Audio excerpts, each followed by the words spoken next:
Loan নিয়ে লোনের টাকা পরিশোধ করার পরেও বাড়িতে কোর্টের নোটিশ। শতভাগ লোন নেওয়া গ্রাহকরা। মাইক্রো ফাইন্যান্সের সামনে বিক্ষোভে সামিল সাধারণ মানুষ। ঘটনাটি জলপাইগুড়ি জেলার ধূপগুড়ি মহকুমার সংহতি নগর এলাকায়। লোন প্রদানকারী আশীর্বাদ মাইক্রো ফাইন্যান্স অফিসের সামনে বাদ বিতণ্ডায় জড়িয়ে পড়েন লোন পরিশোধ করা কয়েকটি পরিবার। লোন পরিশোধ করা আমিনুর ইসলাম, ফজিনা খাতুন, সঙ্গীতা দাস রায় জানান, আমাদের লোনের পরিমাণ ছিল 40,000 টাকা। মাসিক সুদ সমেত আমাদের যা কিস্তি, সে কিস্তি আমরা অফিসে এসে জমা করি। সেই টাকা আমাদের খাতায় জমা না করে সেই টাকায় মাইক্রো ফাইন্যান্সের ম্যানেজার মিঠুন মজুমদার সেই টাকা তিনি জমা করতেন না। যখন বাড়িতে কোর্টের তরফে নোটিশ যায় তখন আমরা বুঝতে পারি আমাদের কিস্তির টাকা আত্মসাৎ করে সেই ম্যানেজার। আমাদের সঙ্গে আরো বেশ কয়েকটি পরিবার আছে। আজ ধূপগুড়ির লোন প্রদানকারী অফিসে গেলে নতুন এক ম্যানেজার হয়ে আসেন প্রসেনজিৎ সরকার। তিনি বলেন, এর আগে যিনি ম্যানেজার ছিলেন তিনি ফ্রড করেছেন। কোম্পানির তরফে তার বিরুদ্ধে আইন অনুসারে মামলা করা হয়েছে। তিনি এই কোম্পানির কাজ ছেড়ে দিয়ে গা ঢাকা দিয়েছে।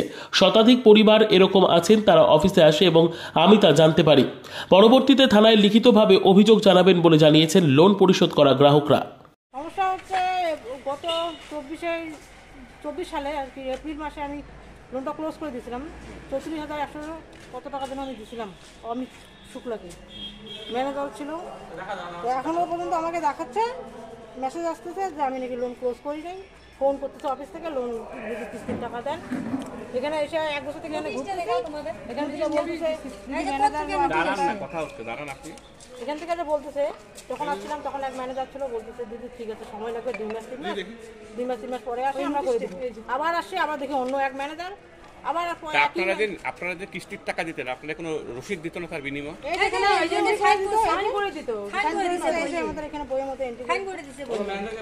আচ্ছা, তাহলে এখন কি বলছে ওরা? এখন বলছে আবার 2-3 মাস সময় লাগবে। এরা তো মাসে মাসে পাঠাচ্ছে, মাসে মাসে ম্যানেজার পাঠাচ্ছে। আপনাদের কি এখন নোটিশ আসছে ব্যাংকের থেকে? হ্যাঁ, নোটিশ আসছে। আপনাকে কি বলছে? আপনার দেওয়া ডিউ আছে, তাই তো? হ্যাঁ, এটা ডিফল্টটা দেখাবো না। আপনার নাম? আমার নাম সঙ্গীতা দাস। বাড়ি কোথায়? ম্যানেজার ছিল, ওনারা ফ্রড করছিল, টাকা নেওয়ার পরে টাকাটা জমা করে দিল। উনি ফ্রড করছিল? হ্যাঁ, ফ্রড করছিল। তাহলে উনি এখন কোথায়? ওনারা এখন কাজ ছেড়ে চলে গেছে। কাজ নেই এই কোম্পানিতে? না। তাহলে এই গ্রাহকদের কি হবে? তখন আমরা ওই যে অডিট রিপোর্ট করবো, অডিট রিপোর্ট করার পরে ওগুলো সময় লাগবে একটু, তারপর টাকাগুলো জমা করবো। এদের নামে নোটিশ আসছে বা আইনি যে প্রক্রিয়া চলছে, তাই এনাদের কি হবে? এখন আপাতত ডিউ হয়েছে, তার জন্য ওইটা আসে। তো যখন ওই হেডঅফিস থেকে টাকাটা জমা হয়ে যাবে তার কোনো সমস্যা নেই, তখন ক্লিয়ার হয়ে যাবে। বলছিলাম যে এনারা যে টাকা দিয়েছে, আগের যে ম্যানেজার উনি তো সই করেছে ওখানে। হ্যাঁ, তাহলে উনি টাকা জমা করেনি? উনি টাকাটা জমা করেনি। না, আপনি বলতে চাচ্ছেন পুরোটাই ফ্রড করেছে? হ্যাঁ, পুরোটাই ফ্রড করেছে। কিছু টাকা জমা করছে, কিছু টাকা ফ্রড করছে, মানে ক্লিয়ার হয় না। এই গ্রাহকদের টাকাটা এখন এরা এনওসি পাবে কিভাবে তাহলে? এনওসি পাবে বলতে কি, ওনাদের আমাদের তো এমনি এনওসি প্রোভাইড করে না, এমনি ওরা হাতে লেগে যায়, বুঝছেন? ওটা যে লোনটা ক্লোজ হলে তখন ওনারা বুঝতে পারে, তখন অবশ্যই আসলে না বলে লোন। এই যে সমস্যা কি মিটবে? হ্যাঁ, অবশ্যই মিটবে। আপনি কথা বলবেন আপনার উদ্বোধন কর্তৃপক্ষের সাথে? হ্যাঁ, কথা বলছি, প্লাস অডিট স্যার আজকেও আসছিল, রিপোর্ট করে দিয়েছে, বুঝছেন? রিপোর্ট করে দিয়েছে আমাকে। আগের যিনি আধিকারিক ছিলেন ওনার নাম কি?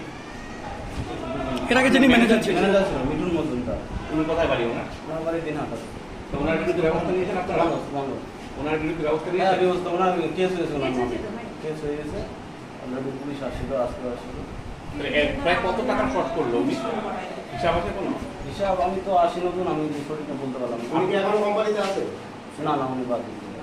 আপনার নাম? আমার নাম প্রসেনজিৎ সরকার। বাড়ি কোথায় না? ফুলবাড়ি। এখান থেকে লোন নিছি 2 বছরের জন্য 40,000 টাকা লোন নিছি। সবগুলো কিস্তি মনে করো দেওয়া হয়ে গেছে, আর 4টা কিস্তি বাকি ছিল। 9,509 টাকা আসে অফিসে জমা দিছি। এখন আমাদেরকে অফিস থেকে ফোন করতেছে, আবার আমাদেরকে বলে টাকা দিতে হবে। আমরা এবার কোথা থেকে আমরা এখন টাকা দিব? কেন, কি কারণে? আমরা বলে টাকা বলে জমা করি নাই অফিসে, আর আমরা অফিসে এসে টাকা জমা করছি। আমাদের কাছে ভিডিও আছে, এনওসিও দিচ্ছে, কিন্তু ডুপ্লিকেট এনওসি দিচ্ছে, জাল এনওসি দিচ্ছে। এখানে ছিল 7 দিছে, রাজু সায়নী দিছে। সে কোথায় এখন? সে এখন নাই, সে পালায় গেছে, ফালাকাটায় আছে। একই কোম্পানি, এই কোম্পানিতে কাজ করছে। এই 1 মাস হইলো পালায় যাওয়ার। এখন আমরা কি করব বলেন তো? পুলিশও আসলো, পুলিশও এখানে আসলো। তো আপনাদের কিস্তি অফিসে এসে জমা দিতেন? হ্যাঁ, অফিসে এসে দিছি জমা। আমরা পুরো টাকাটা 9,509 টাকা এখানে আমরা জমা দিয়ে গেছি। আমাদের কাছে ভিডিও আছে। আপনারা কত ডিউ দেখাচ্ছে এখন? হ্যাঁ, কত ডিউ দেখাচ্ছে? 9,000। এই যে 4টা কিস্তি এখানে আছে, এখানে 4টা কিস্তি আছে। 4টা কিস্তিতে এখনো দিতে হবে। আপনার হিসাবে 4টা বাকি, তাই তো? হ্যাঁ, আমার হিসাবে 4টা। আর ওদের হিসাবে কয়টা বাকি? ওদের হিসাবে 5টা কিস্তি বাকি আছে। আমার বইটাও নিয়ে আসছে, আমার জাল বই দিছে। এইটা যে বইটাও জাল, বইটা নিয়েও পালাই গেছে। বনমালী দাদা পালাই গেছে বইটা নিয়ে। এখন আমরা কি করব? আমাদের একটা ইসে করে দাও। এরকম কতজনের সাথে হয়েছে এরকম? এরকম না হলে 100 জনের সাথে হয়েছে। 100 বেশিও জনের হতে পারে। বেশিও হতে পারে। বেশিও এখানে হতে আছে পারে। সবগুলো একটা সবাই গাড়ি তো আসে নাই। দেখলাম আপনারা এখন। থানায় অভিযোগ করেছেন এই হ্যাঁ বিষয়ে? গেছি, গেছি তো। কালকে রাতে গেছি, এখনো গেলাম। আজকেও গেছি। থানার থেকে কি থানার বললো? থেকে এখানে আমাদেরকে পাঠাই দিল, এখানে ম্যানেজারকে নিয়ে যাইতে বললো। এখানে এসে আমরা যখন দরজা লাগাইলাম তখন পুলিশ আসলো। এরা ফোন করছে বোধহয়, তার জন্য পুলিশ এখানে আসলো। আপনারা লিখিত অভিযোগ করলেন কোথাও? লিখিত নেয় না তো, অভিযোগ নেয় না, অভিযোগও আছে। অভিযোগও আছে আমাদের। আপনার নাম কি? আমার নাম রিনা পারভিন, বাড়ি কোথায়? বাড়ি পূর্ব মল্লিকপাড়া, ঝালটিয়া। কি চাচ্ছেন এখন? এখন কি চাচ্ছি? অফিসে তালা ঝুলাক, আমাদের ডিউ ওটাক, না হলে অফিসে তালা লাগাও, ওইটাই চাচ্ছি। এই যে পুলিশের কাছেও গেছি আমরা, লিখিত আছে। বিদ্যা, ব্যবসা, চাকরি, জটক বিচার, বিবাহ, পারিবারিক অশান্তি, সন্তান লাভ, বাস্তু সমস্যা, আরো যে কোনো সমস্যার সমাধানের একমাত্র সেরা ঠিকানা জ্যোতিষী প্রসাদ রায়। আর দেরি না করে আজই চলে আসুন প্রসাদ রায়ের কাছে। আমাদের ঠিকানা 5A/23 SEPCO township, B zone, Durgapur, 713205। Phone number 7407250555, 9064620441, 8967696309।